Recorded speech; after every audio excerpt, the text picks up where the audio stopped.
Bismillahirrahmanirrahim. Assalamu alaikum everyone. In this lecture, we will discuss different methods of English language teaching or different methods of teaching, their differences, and somehow how they are interconnected with each other, and what are the similarities between different methods of teaching. So, first of all, we will start with audio lingual method. There are four skills while learning a language: it's speaking, listening, reading, and writing.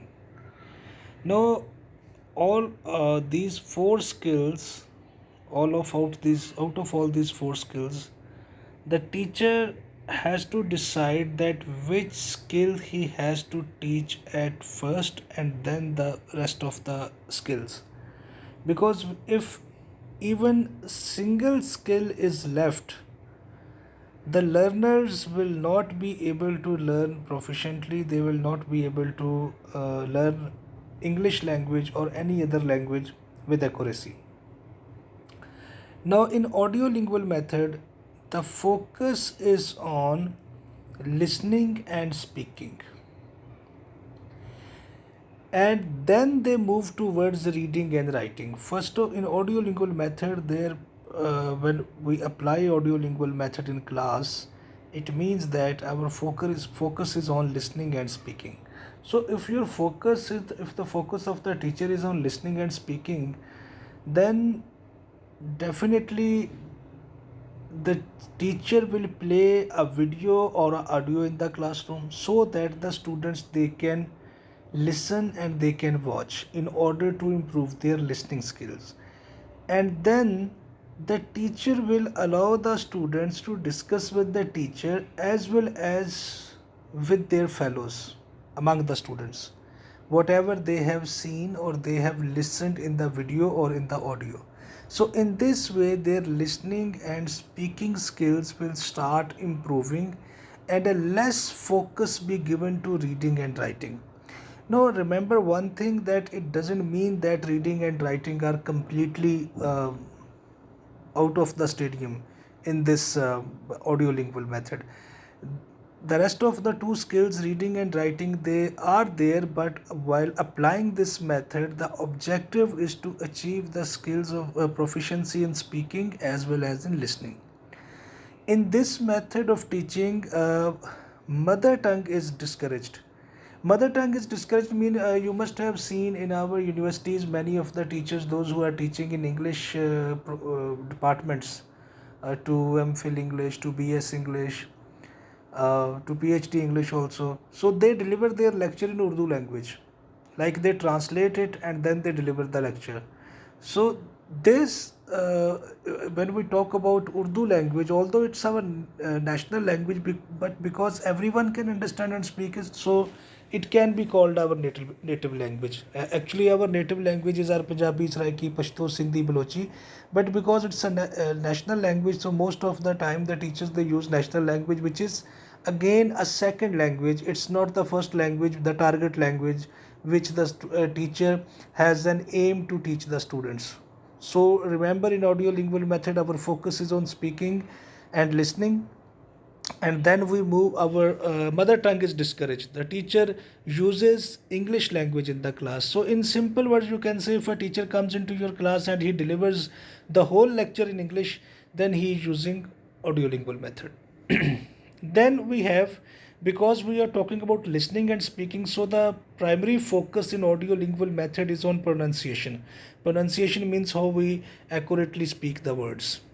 And then it's grammar patterns also. Definitely when we are speaking we need some grammatical patterns, otherwise if our grammar is not very sportive in speaking skills, then we will not be able to convey our message appropriately.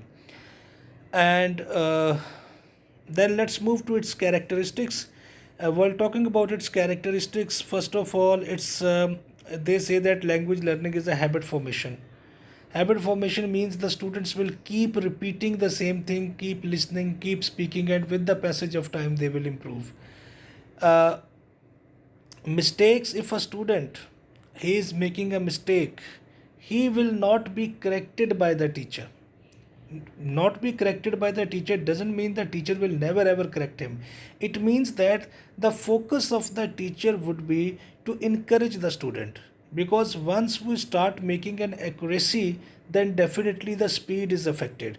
So in this way, the skills of listening and speaking has to be improved. So mistakes, like if the students they are committing mistakes, they are pointed out by the teachers, but the teachers they encourage the students to move on. Then we have, first of all, whenever we want to learn a language, it is believed that if language is taught orally, like if a teacher is coming into your class and he is teaching his lecture in target language, which is English language in Pakistan. So if he is delivering his lecture in English language, it means that he will be, wait, let me close it, otherwise there will be a phone call. So presented orally and then written. So they believe that first of all the oral skills of the students, like the spoken skills, they must be improved instead of improving the writing skills, because improving writing skills, it needs accuracy. When you are writing something, you have to be very much accurate, otherwise there will be mistakes and they will be highlighted. But while speaking, if you are making somehow some mistakes, they are overlooked. The focus of the listener is on your message, not on your accuracy of the structure and everything. Exact and accuracy is not required in speaking, but in writing everything must be accurate, precise and concise. So they believe that first the students they should be given oral skills, and then they should move towards writing skills. Analogy is better foundation for language learning than analysis. All right. The meaning, like similarity, repeating again and again, it will be helpful for the students. The meanings of words can be learned only in linguistic and cultural context. No, this is very important. Meanings of the words, if you open a dictionary, you can find the meaning of any word there. But they say that when we want to understand the real meaning of the word, that in which context it is used in one area, then in other context it is used in other. So we need to have a linguistic as well as the cultural context. Cultural context means that if a word is used in Sindhi language, what would be its connotation, what would be its meaning? If the same word is used in Balochi language, then what would be its meaning? Because there are different words which have different meanings in different areas. The words are the same, but their meanings are different. So to understand the meanings of the words, we need to understand the cultural context. Cultural context means the culture of the society, like in what context and in what culture the people they belong, and what kind of words they are spoken there, and how they perceive the meanings of the typical words. Then let's talk about its advantages. Developing listening, as we have already discussed, that its focus is on listening and speaking skills, and it's step away from GTM, grammar translation method, that we will discuss further. And its disadvantages are the method is based on false assumption about then what is mastering a language relies on acquiring the rules. Yes, definitely. The first advantage is that because mistakes are overlooked in this method, but it is believed that if the mistakes are overlooked, definitely the students won't be able to perform with accuracy. So accuracy is required. This is one of the disadvantage, because they overlook the mistakes and they focus on the fluency of the students. Then we have learning is now discredited. Many scholars have proven so now they are talking about the habit formation process, because habit formation process is behaviorism, and learning a language with innate quality, it is mentalism. One was given by B.F. Skinner and one was given by Noam Chomsky. So Noam Chomsky's views are about mentalism, they are more acceptable. So they say that because audio-lingual method is based on behaviorism. Behaviorism means habit formation. Habit formation means learning a language through habits. Like you keep repeating the same word. As a child, a young child, a 6 months kid, 1 year kid, when he starts speaking some words, no one teaches the child what is the grammar, what is the pronunciation, how to speak the word, what would be its meaning. He simply understands the environment. He looks at the people around him, his parents, his other family members, how they are speaking. So he starts repeating it. So by repeating, they can understand. This is called a kind of habit formation. But the entire language cannot be understood by it. Behaviorism is discouraged or discredited by many scholars. So these are the two kind of disadvantages. But these disadvantages not like you can say the hard and fast rules of disadvantages. Like if a teacher is teaching through audio lingual method, he can focus to improve the accuracy of the grammar also, there is no doubt. So keep in your mind one thing, that whatever the methods of language teaching we are discussing here, when we say that first they teach us listening and speaking, it doesn't mean that they just overlook grammar, they do not completely care about grammar. No, they do take care about grammar, but it means that if somehow the students they are unable to have mastery over grammar, the teacher simply they overlook it and they move forward. This is the only advantage of audiolingual method as far as grammar is concerned. Otherwise accuracy is always there in all the methods, because the purpose of the teacher and the aim of the teacher is to make the students very fluent. Then let's talk about CLT, communicative language teaching. It is also called a communicative approach. Language through communication, teaching language through communication. So when we are teaching language through communication, it means that teaching language goal and a method of English language learners whose first language is not English. So our purpose is to teach English to those students whose first language is not English, and our purpose is to make them good communicators of language, good communicators of English language. Again, you can say improving the speaking skills. Developing students' communication and interaction skills. Now, there is a similarity between audiolingual and communicative language teaching. In audiolingual method, we have discussed that the focus is on speaking skills.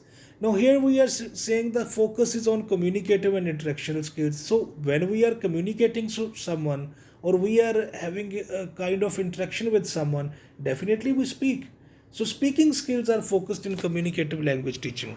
Again, there is as I told you earlier, that these methods cannot be separated from each other.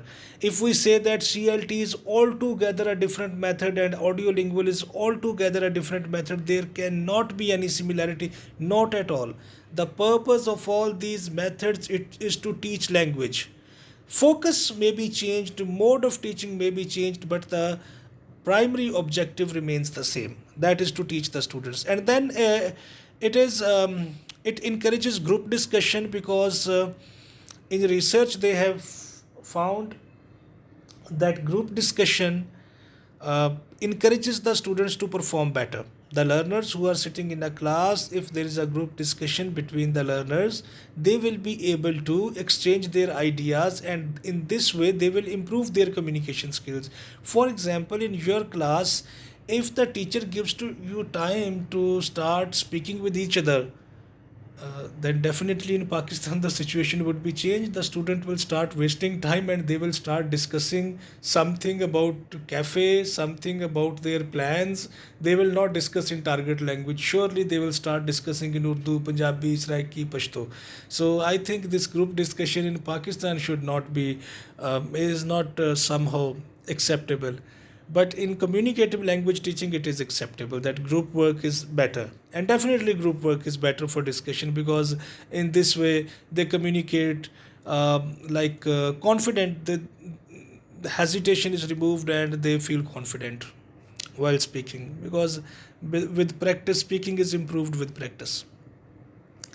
So challenges for CLT, that what are the problems while if we apply communicative language teaching in a classroom, what are the problems that we face? First of all, large class sizes because communicative language teaching cannot be applied to a large number of students. The number of the students should be minimum, because the teacher has to focus on each and every student when he is giving time to them and he's speaking with them. The students, they are communicating with the teacher, so definitely a large size class would not be a good idea. So limited resources, definitely, because if in most of the countries where English is taught, specifically in Pakistan, we have limited resources. Our classrooms are filled with the students in most of the universities, colleges, schools. So we cannot apply CLT, because for that we need to have lots and lots of other institutes, which we cannot afford. So there is always, resources are very limited in CLT. Then students expectations, maybe the student expectations are that one day they will be able to have mastery over the language with accuracy. It may be the demand of the student or the objective of the student, but in this CLT the focus is only on the communicative skills instead of improving the accuracy. And then cultural barriers, definitely the cultural barriers are there, because many of the students, they start using their mother tongue. In this way, CLT cannot be applied appropriately in the classrooms, and most of the times they are culturally associated with their own languages and their own cultures, that they do not want to learn another culture, or they do not want to enter into another culture or get knowledge from another culture. So cultural barriers, or barriers means the hurdles, the problems.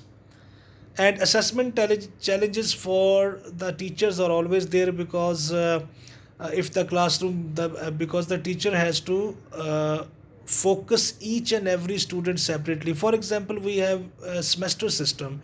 In semester system, we have midterm and final term. There is one paper and we mark it, and that the assessment is done, the examination of the student is done. But when we talk about CLT, the teacher has to focus on his communication skills, each and every aspect and improvement, or if there is no improvement in the student, he has to take into to consideration everything. So that is why assessment always remains a problem for the teacher in this method. Now let's talk about the direct method versus audio lingual method. Now, after audio lingual method, in which we were in audio lingual method, remember our focus is on listening and speaking skills. Now, in direct method, the teacher must be a native speaker or have native like proficiency. The main difference between the direct method and audio lingual method is, in direct method the teacher must be a native speaker, like he should be, his mother tongue should be English. But even if the mother tongue is not English, his own English must be very good, just like the natives. But in audio lingual method, any other teacher whose proficiency is good, he is not native like, or he is not having very excellent communication skills, he can teach audiolingual, he can apply audiolingual method in his. But for direct method, one has to have a very if the teacher is not a native English speaker, he must be very very fluent in English. So there are few characteristics of direct method. In direct method, there is no use of mother tongue. Completely second language is used. For example, a teacher is coming into your class. If he is delivering all his lecture in English, it means he is using a direct method. So lessons begins with dialogues. Dialogues means the conversation between the teacher and the learners, and among the learners. You can say a student-centered class. Then actions and pictures are used to make meanings clear. Definitely some pictures are shown to the students to make the meaning very much clear. Grammar is learned. Then literary texts are ready for pleasure and are not analyzed grammatically. So the students, they only read the literary text, but the focus is not on too much to analyze the grammatical structures. uh, then the target culture, then the teacher must be a native speaker, that I have already told you. Now let's say that these are the characteristics of direct method. Now let's say what are the audiolingual method, because we are covering direct method, differences between direct method and audiolingual. In audiolingual, again the lesson begins with dialogues. Mimicry and memorization are used, because the students, they start memorizing something. Memorizing the lessons. Grammatical structures are sequenced all the grammatical structures, like you can say, when we read, when we study tenses in our class in school or college level, so they start with present indefinite, and then they move towards past, and then they move towards future. So all the grammatical category, they are in a sequence in audiolingual method. um, then skills are sequenced. Even then, in audiolingual method, we have already discussed that the focus is on listening and speaking, and then they move to reading and writing. While reading and writing are postpone doesn't mean that to completely stop it. I repeat it, it doesn't mean to completely stop it. If a teacher has applied audio lingual method in the class and he is giving time his students to write something in the notebook, so it doesn't mean that some rule is violated, it is acceptable. Then we have pronunciation is stressed from the definitely we have already discussed that the focus in audiolingual is to have pronunciation focuses on listening and speaking. So definitely if pronunciation is good, then this will be improved. So vocabulary is limited in initial stages. Definitely vocabulary is learned by memorizing the words, but in this method, the in this method,